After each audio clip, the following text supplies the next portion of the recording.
You're listening to this podcast, so I know you've got a curious mind. Here's a helpful fact you may not know yet. Drivers who switch and save with Progressive save over $900 on average. Pop over to Progressive.com, answer some questions, and you'll get a quick quote with discounts that are easy to come by. In fact, 99% of their auto customers earn at least one discount. Visit Progressive.com and see if you can enjoy a little cash back. Progressive Casualty Insurance Company and Affiliates. National average 12-month savings of $946 by new customers surveyed who saved with Progressive between June 2024 and May 2025. Potential savings will vary.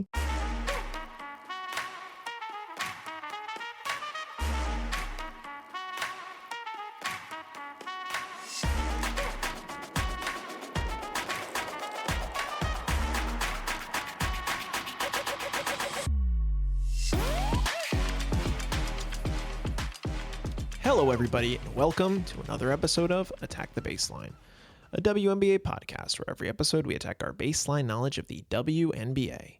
We're your hosts, John and Kristen Barber, and today we're back to start an annual tradition at this point, our season preview podcasts. Last year, we did one pod, one team. This year, we're going to do 5 pods with 3 teams each. So we're going to get a little dose of a couple teams in each pod, and we're going to go around and see where things are before we get into the start of the league. We're going to let you know where we think these teams are going to fall in our way too early power rankings, and just generally see what these rosters are looking like. But before we get into all the details of today's teams, Kristen, how are you? Hello, I'm okay. I am very sleepy today. I was telling John earlier, I'm not a coffee drinker. Mm-hmm. We had one of those jugs of coffee from Dunkin'. A box of Joe or whatever it's called. Yep. Left over from a tailgate that we had for John's birthday last week. And it was a whole box. So we made that into iced coffee, and we had it for days. And it was wonderful. And I was drinking coffee every single day last week. Yeah. And now it's gone. And I had a headache today, and I am crashing. I took a nap at 4 o'clock. I'm really experiencing withdrawal. Mm-hmm. You maybe should take one more day off, and then you'll be fine. This coming from me, a coffee drinker, most days a week. It is tough when you get it regularly into your system, but it's a new experience for you. You know how it feels for the coffee drinkers out there, and now you can empathize. And that's what's all about. Yeah. No, it's horrible. I really feel like I need it. Mm-hmm. And I don't want it. No, you don't need it. You're stronger than it. I need to make tea. Yes, you need to make tea. We're going to have tea after this. I do have a fun anecdote. A fun anecdote? Well, I told you this already, but for the listeners. Yesterday at work, I'm like doing 15 things. We had a big lunch today where, we had visitors come in. Mm-hmm. So we had to organize it. And I was doing name tags and making lists and all this stuff and organizing food and whatever. And I'm getting like 3 phone calls. I was on the phone with John. Mm-hmm. And then I got another phone call from our president and CEO. I said, I got to go, John. And I picked it up. Important. I said, what do I have to do? And he said, Kristen, have you seen Asia's A2s? You got to get some. You got to get a pair of A2s. I said, no, I haven't seen them. I mean, I've seen them. He said, have you seen the commercial? It's hilarious. I'm like, no, I don't think I've seen the commercial. Look, Thank you. I'm glad Brian is keeping you up to date on the drip. I said, they're probably going to be expensive and sell out very quickly. Mm-hmm. He said, you got to get them. You must get them. So... Maybe, company Christmas gift. Come on, Brian. Do you want to get them for me? Yeah, I think you're good for it, Brian. Come on. Well, that's a good one. That is a pretty good story. Yeah. Well, as you already read the title of today's episode, we're going to get into talking about the Indiana Fever, the Chicago Sky, and the Atlanta Dream. But before we do, if you'd like to send us an email, you could do so at our email, attackthebaseline@gmail.com. Connect with us on Bluesky, Instagram, TikTok at ATBPod. Please, please, please leave us a 5-star rating and review on whatever platform it is that you listen to the show. That helps us out, helps us grow the show. Subscribe to the YouTube and tell your friends and family to listen to the show as well so they are ready when the WNBA season rolls around very shortly. Well, no time but the present. Let's start at the top with the Indiana Fever. The team was 24-20 last year, good for 6th out of 13 teams in this league. They were eliminated in the conference finals in 5 to Vegas when they went on that amazing run where we saw Kelsey Mitchell's legs literally give out from beneath her. She gave everything that she could. And she actually talked about that at the start of training camp, that she was just prepared to put it all on the line. And that's the type of player she is. She's, fully recovered. She signed her Supermax contract, and they're getting back at it this year. Their projected 5 looks to be Caitlin Clark, Kelsey Mitchell, Sophie Cunningham, Monique Billings, a new addition, and Aaliyah Boston, with their 6th woman coming off likely Lexi Hall.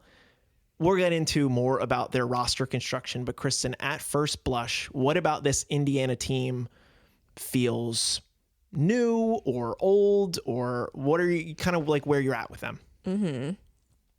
I mean, it feels generally similar, and it feels generally finished compared to a lot of these other teams that have tons and tons of training camp contracts to get through. They, certain teams have like 7 people signed so far. But the Fever seem, pretty filled out, which is one of the reasons why we're starting with them. Correct. It's, we're kind of waiting for a lot of other teams to finish their rosters, but the Fever seem like they knew what they wanted to do. They kept a lot of the pieces the same. They brought in a few new faces, but not many. So yeah, it seems like pretty solid, pretty, similar to last year. Yeah, I mean, you said it. This is why we're choosing to start with Indiana. We basically know what they're going to be. We know that they have a lot of the same pieces as last year, coming back off of injury. And the biggest, differentiators, which I think can be the lion's share of what we talk about, I would say are Monique Billings and Raven Johnson. We were pretty high personally on the Billings signing.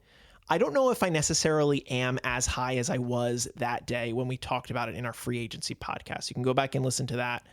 I had them number 2 as the second most impactful signing. I don't know if it's necessarily that high, but Billings will have a very clearly defined role in this team that does not have a ton of size, but she's got a really open role as most likely the starting power forward on this team. And Monique Billings is a player that we've seen projecting better, had a pretty big year with the Hive and Unrivaled, taking leaps on both sides of the ball. She's going to have a significant role with this team, and they're going to ask her to do a lot. And assuming this team stays healthy, I kind of feel pretty good about how they're all constructed, because obviously they're going to run the ball through Cece. Caitlin's going to be dishing to everybody. We have on our bingo board that we are expecting Caitlin to average 10 plus assists, assuming she stays healthy, unlike last year. But I do feel like she's also in a good mindset too, and ready to come back and, be focused on her health, she keeps saying. For sure. I mean, yeah, this team was like riddled with injury last year. So I can't even really honestly think about who the starting 5 was last year, because it changed every other game because someone else is getting hurt. But this, what you mentioned, seems like a very solid starting 5 to me. I do love Monique Billings coming onto this team. And then they did get some other big help in Maisha Hines-Allen, who will be a backup big, but can have a pretty, decent role in that sense. And then, keeping Michaela Timpson as a second year on this team will be good. What can she add to her game for sure? Yep. Some notable people that have not been signed from them: Sydney Colson. Obviously, she tore her ACL last year, so will not be coming back. And Ari McDonald has not been signed. Spent all winter down in Florida. I think she made maybe one appearance in Unrivaled. I mix her and Dana Evans. They both kind of were there, but not there. But yeah, Ari not returning after what she gave to this team helped them, in that second half run that they did into the playoffs. But they kind of changed things up. They added Ty Harris as the backup point guard here. If Ty Harris can return to what she was in Connecticut in 2024, I feel like she could be very useful to this team. But personally, I think the X factor is going to be what Raven Johnson can bring to this team. And Raven's already fully thrown herself into training camp. She's asking a lot of questions. She's getting a lot of answers. She's getting pushed. And she very much, as she said when she was drafted, she wants to win. She wants to do everything that she can to win. That's what she was, coming from South Carolina. She can help them try to continue to establish this defensive identity that I think they're trying to figure out. And I think she should help them with some of their turnover problems, some of their foul problems. I think she's just going to be a competent guard in all aspects of her game. So I think she's like really the player that I want to watch and what she brings to this team this year for sure. Yeah, absolutely. The other biggest thing that I would add is, what does Aaliyah Boston look like this year? She just signed her mega extension, 4 years, $6.3 million off of the Epic provision. She is expected to be effectively a top 5 to 10 player in the league. She's getting paid like it. She's getting paid top 5 money. So, well, not this year, but next year, starting next year, she's going to be top 5 highest contract in the league. And we saw huge growth from her in year 2 of Unrivaled for her compared to her first year. Huge. Aaliyah Boston was incredible in the next season of Unrivaled. And I think she worked on her offensive game. And I think this team clearly had a high offensive identity. They were top 4 offensive last year. I think I would expect it to stay the same. I think they're going to shoot a lot of threes. I think Aaliyah has worked on her shot. My biggest thing for Aaliyah is like, can she control some of those ticky-tacky fouls that she, tends to get into? And can she just define her paint role and continue to score at the rate that we've been seeing her as she's sort of bloomed into this now extended contract player? Yeah. No, I think I'm so high on Aaliyah Boston coming into this season. Like, she did so much work in the off season, was amazing and Unrivaled. She was learning from the best, from Lisa Leslie while she was down there. She's consistently been put up against the best in Asia. Yep. And has had to get better because of that. And also was coached by someone who was coached by Asia. So it's just like in Dawn Staley. So she is consistently surrounded by the best. And I think it really shows. And I think she is going to be very good and very scary this upcoming season. Yeah. Yeah. And we haven't brought them up, but it helps to know that both Lexi and Sophie are also very bought in on this team. Sophie, especially grateful that she returned to the Fever. She said as much today after practice. She's going to have a huge role. Stay healthy, shoot a lot of threes. Caitlin's going to set you up, knock them down. Same goes for Lexi. Yeah. Where do you have Indiana finishing this year in the way too early power rankings? Yes, please. Way too early. Very rough. Very rough. But I will say I have Indiana finishing 4th in my power rankings. I think they have the right idea in how they're building this roster. They have the winning formula. They have a incredibly dominant big surrounded by guards that can shoot.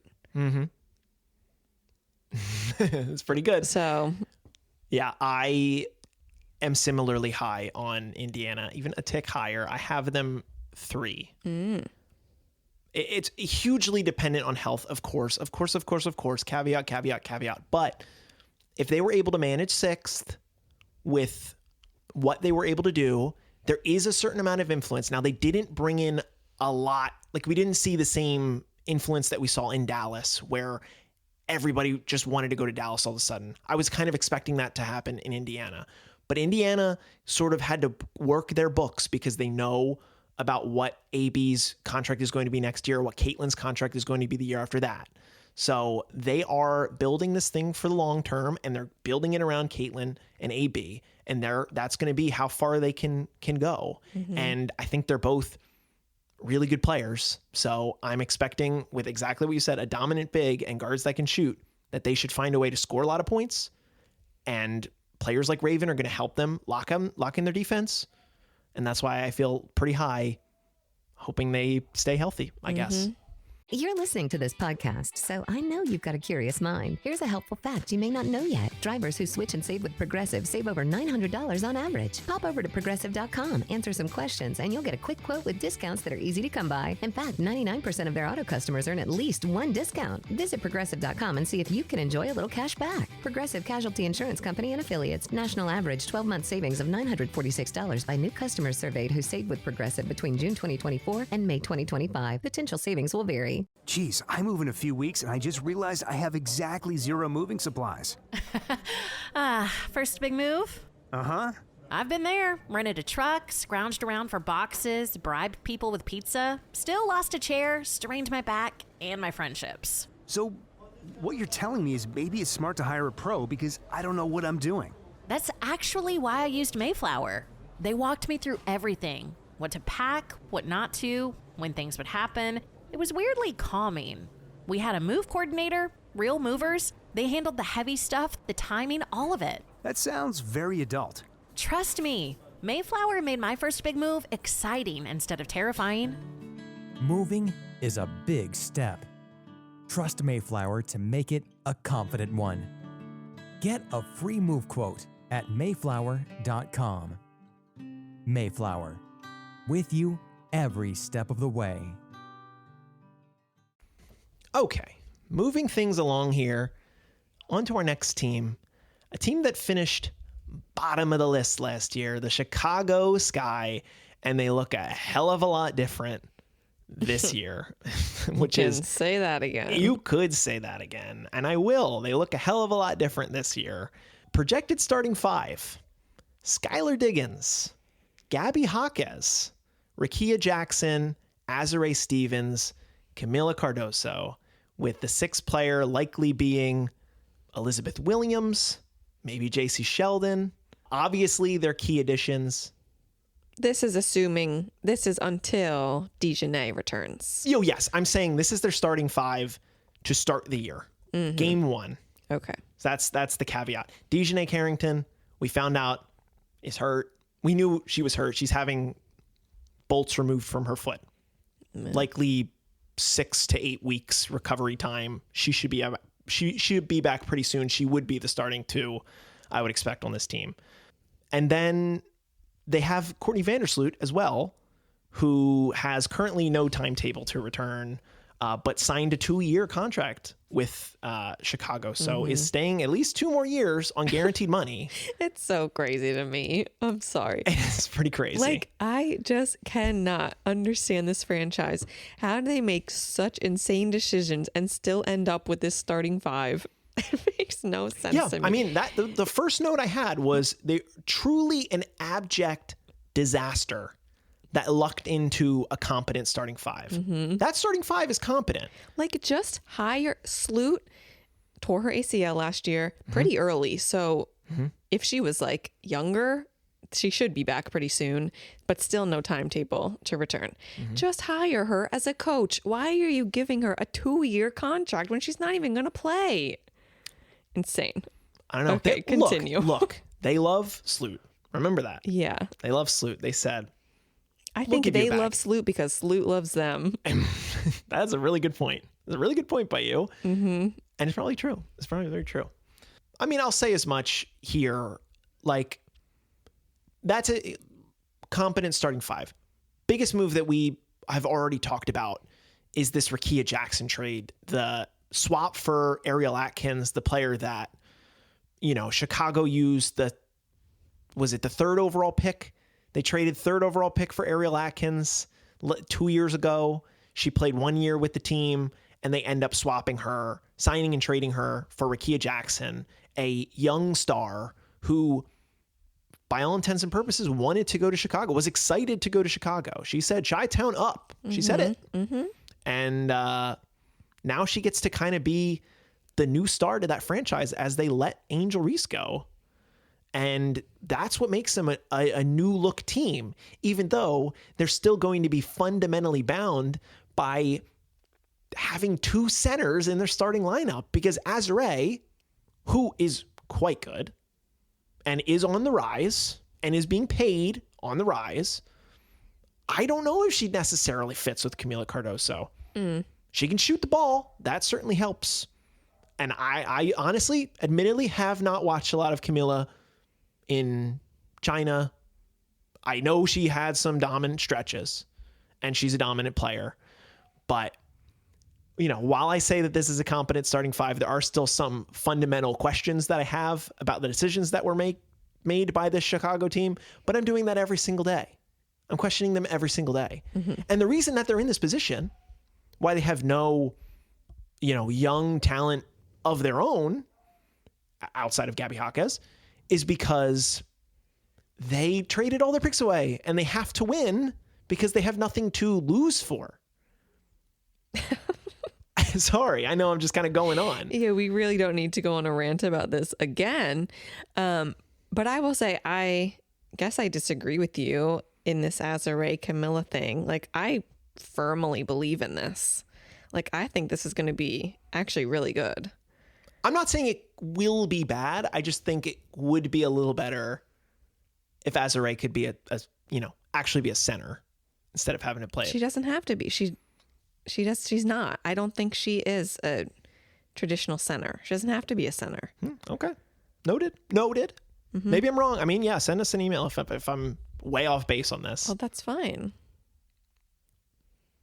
We kind of have to throw away every preconceived notion that we had about this team last year. We can't really compare where they were at because they are so different. The main thing that they were good at was rebounding. Obviously, Angel is already one of the greatest rebounders that the league's ever seen. I still think their rebounding is going to be fine this year. Can they limit the turnovers? They had the worst turnover rate by a team in the league. They gave up the most turnovers. I think, yes, they will. They should be better. They have a lot more capable ball handlers. Yep. And hey, they're going to host All-Star Weekend this year. So they're going to be at least in the focal point. And maybe that's why they made these sort of moves. Or why these players felt inclined to sign there, because there's going to be a lot of attention. I want to ask you, based on who we talked about here, on knowing who's on this team, how many All-Stars do you think come out of Chicago this year? This upcoming year? Yes. If you had to say. Are you do I get some extra because it's there? Do you believe that this team has multiple All-Stars on it? Because they have a lot of former All-Stars. They have a lot of former All-Stars. One. I'm saying Rickea, because that's on our bingo board for her to be an All-Star. That's a really good point. And it's good that that's on the bingo board. Because that's a pretty good chance right now. She's going to get fed like it. What, you think? No, I think that they certainly, I just based on the pedigree of these players, I would kind of expect them to have 2. I would think they should be able to manage 2, but I still don't feel like this is a playoff team. I don't feel for sure that this is a playoff team. Obviously, these are all playoff players that have experience. Playoff and all-star are not even close to being the same thing. Well, if they're not a playoff team, then they're not going to have all-stars. They're not going to have as many all-stars as I think they should necessarily have. That's what I'm getting at. Okay. I just think that, yes, Rickea, most likely going to be an all-star. This team, I want to think that they're going to be good, but I kind of think that they're just going to be... Well, why do you think that? I don't know. It's just when you throw a bunch of things together, even if they look like they might work, it's not going to just necessarily work. They don't have any team chemistry with one another.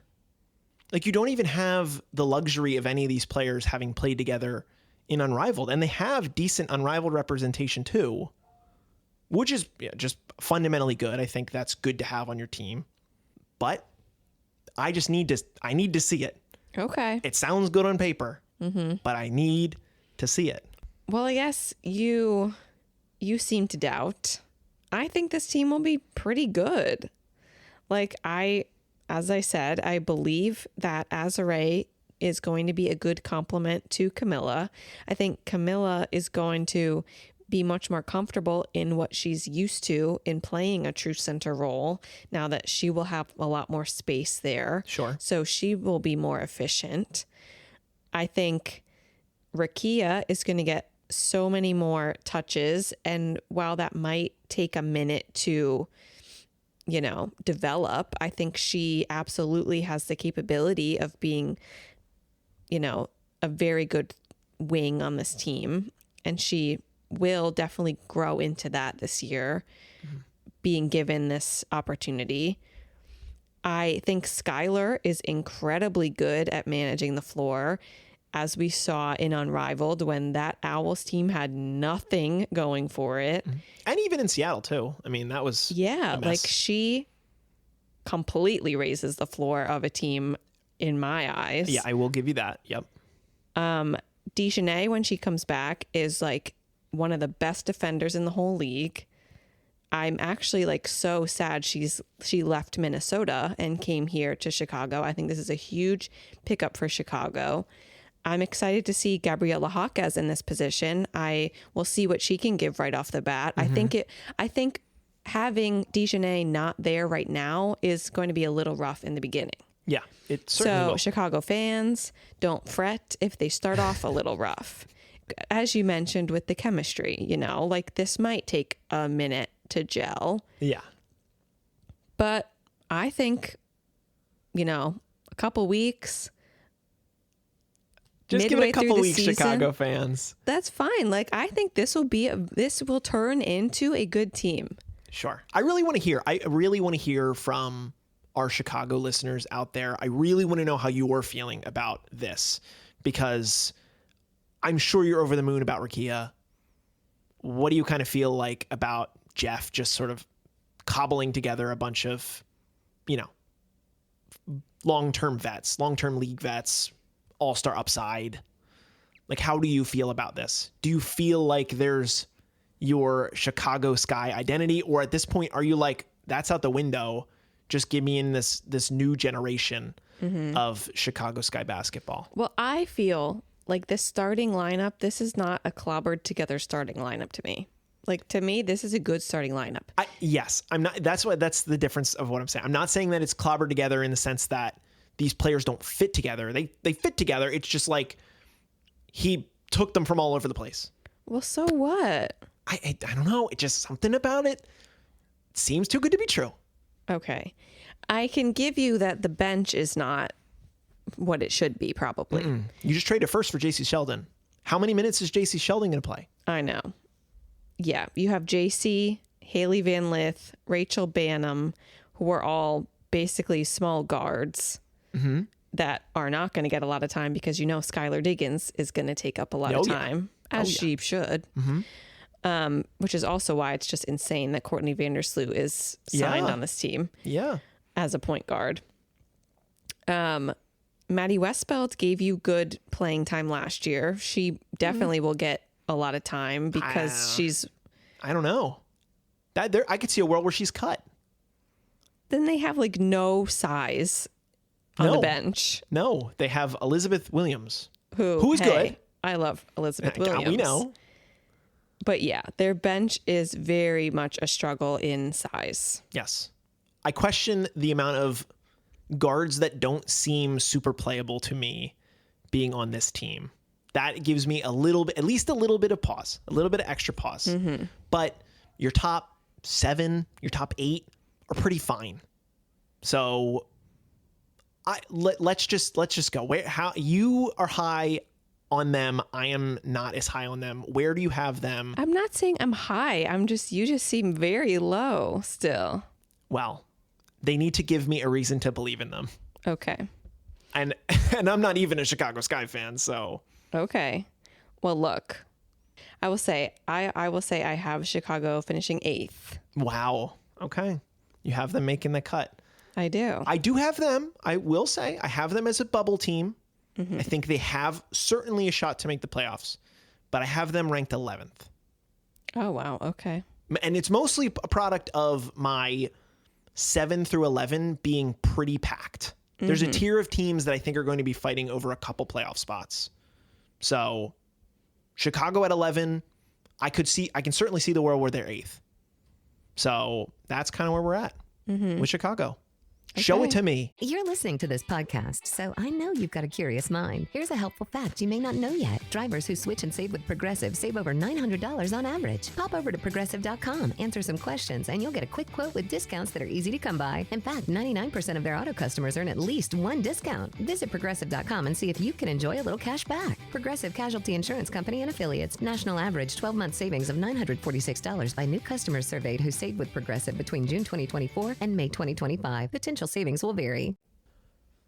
Okay, the third team that we have to talk about today is the Atlanta Dream, a team that has, I'll say it, some of our faves on it, has some great players, is a great team, is very similar to how it looked last year, now with not withholding the major trade for Angel Reese.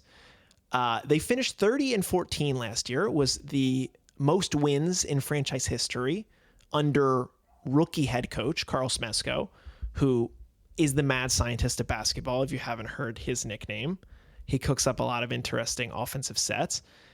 They ended in 3rd, and they lost in round 1 to Indiana, who we recently talked about, in 3 games.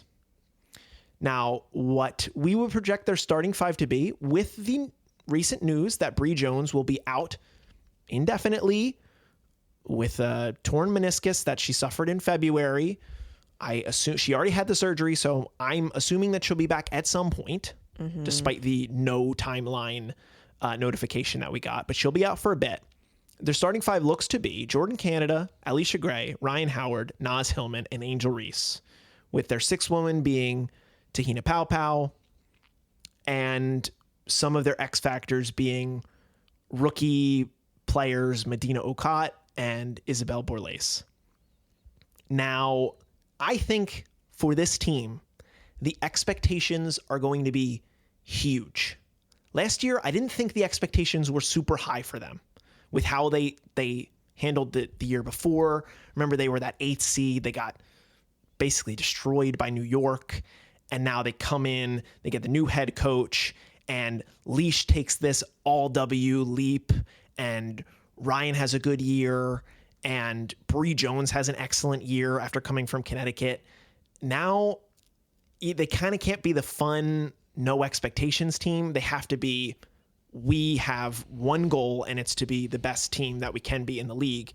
And that's why you see them trading 2 firsts for Angel Reese. They see a depressed asset in Chicago and they jump on it and they get a great deal for her. And she, fortunately, gets an opportunity to start right away, should start right away with Bree Jones on injury.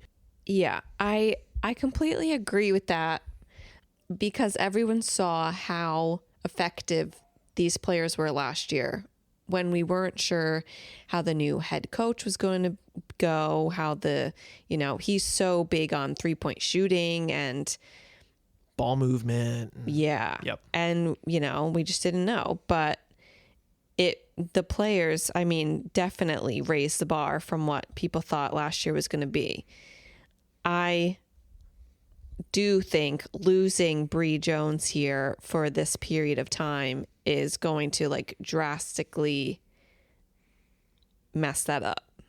Yes, I think that we'll put them behind the 8 ball at least a little bit. I think it's interesting because Bree is not somebody that I would say typically fits in with Smesko ball. But he loves her. But she works so well in this lineup. So I think, he has a creative mind to work around her being out. And he did, get a big or two in the draft that I'm sure is planning to integrate. But I do worry that Bree will not be here for a little bit. I'm really hoping she comes back as soon as possible. When I was ranking these teams, I guess I didn't consider this. Oh, Bree being hurt? Yeah. I mean, that's a pretty big one, I'll say. I know. I still obviously believe in Leash, Ryan, Naz. Naz, really upped her game, I think, in Unrivaled. Angel has been doing much better shooting threes. So I'm still confident. But losing Bree will definitely hurt them. Well, that's the biggest thing. You lose Bree, but fortunately, if they lost Leash or Rye, I think that would have been way more important to this team. Yes. Losing Bree, while she is, as I mentioned, already well loved by Coach Smezko, very dirty work, very strong, I think you at least filled in things nicely with Angel, with Medina Okot. Medina Okot, unfortunately for her, is going to be thrust into what I'm expecting is a more important role in this team a lot earlier than you might have expected. That being said, we know what she can bring to a team. We know she's a little rough around the edges, but I believe in Coach Smezko's ability to polish her into this gem of a player.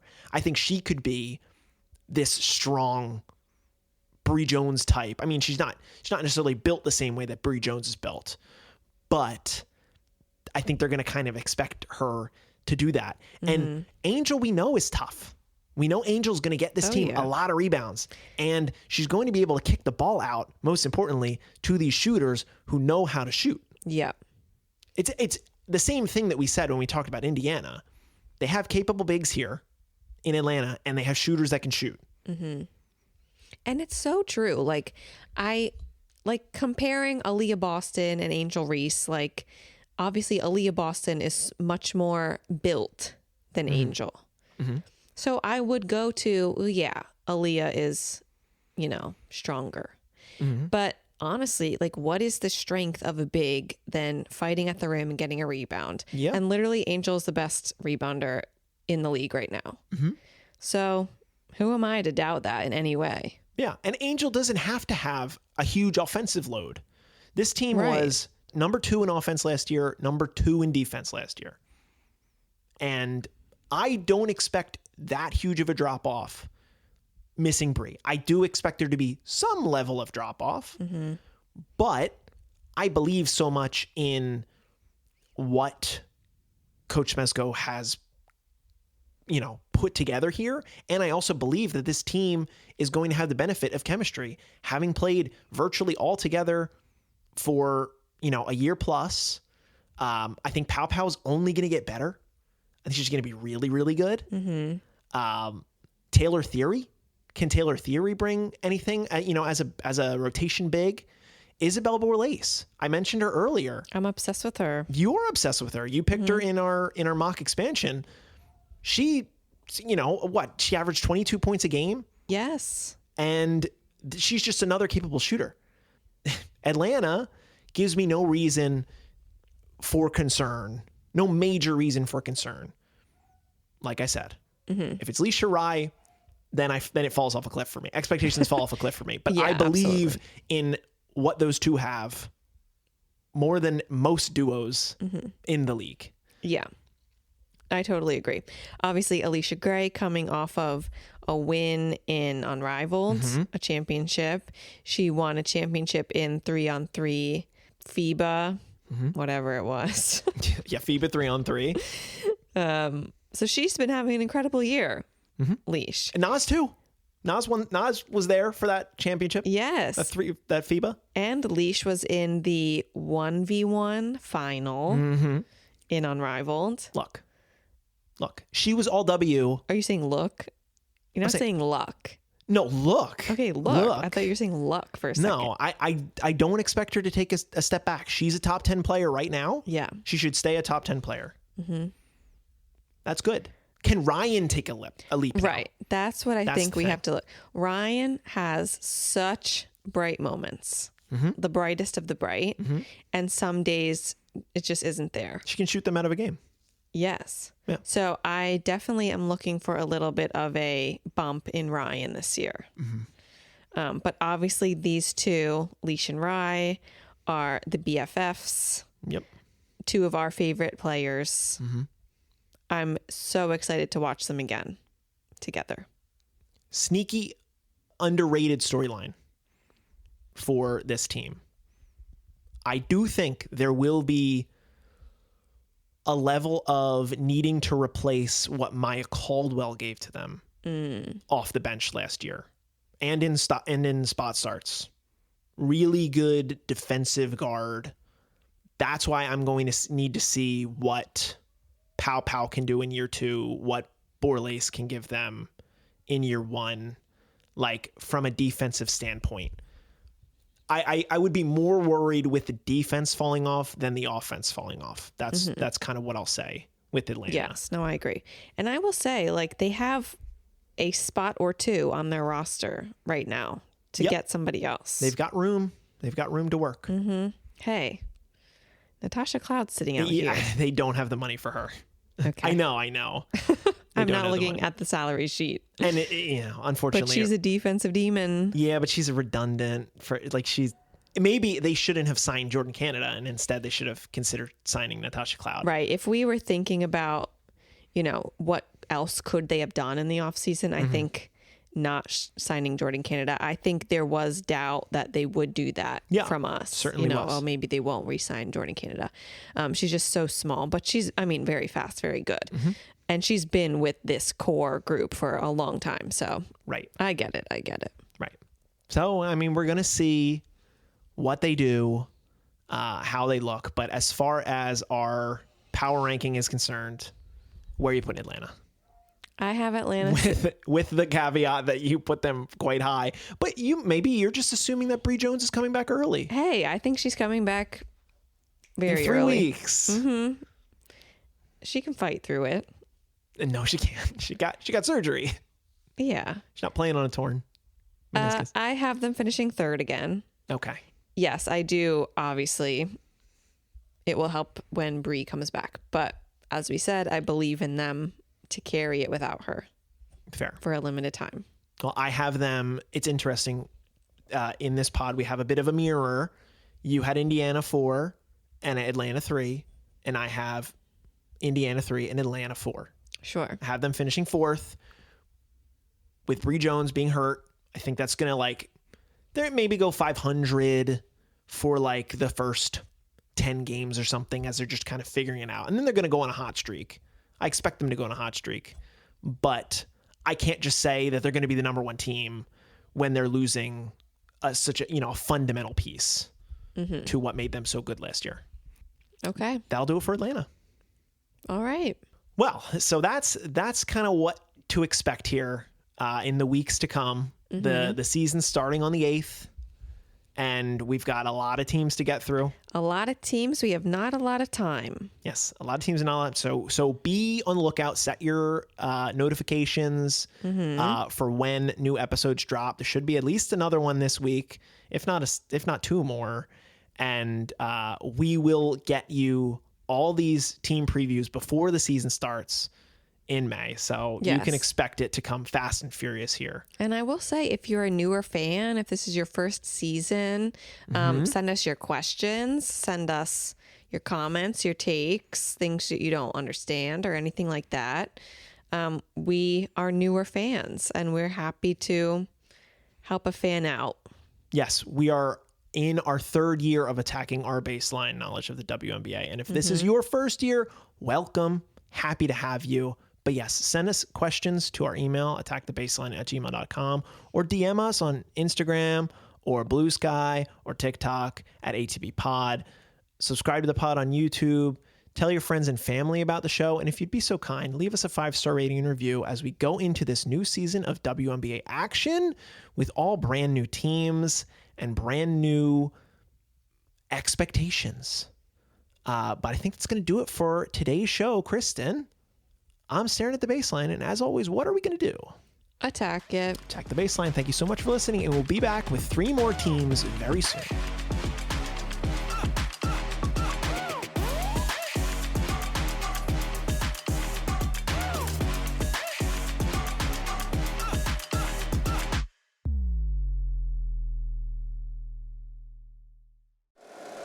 If you like the show, please take a moment to rate, review, and subscribe. It really does help the show to grow.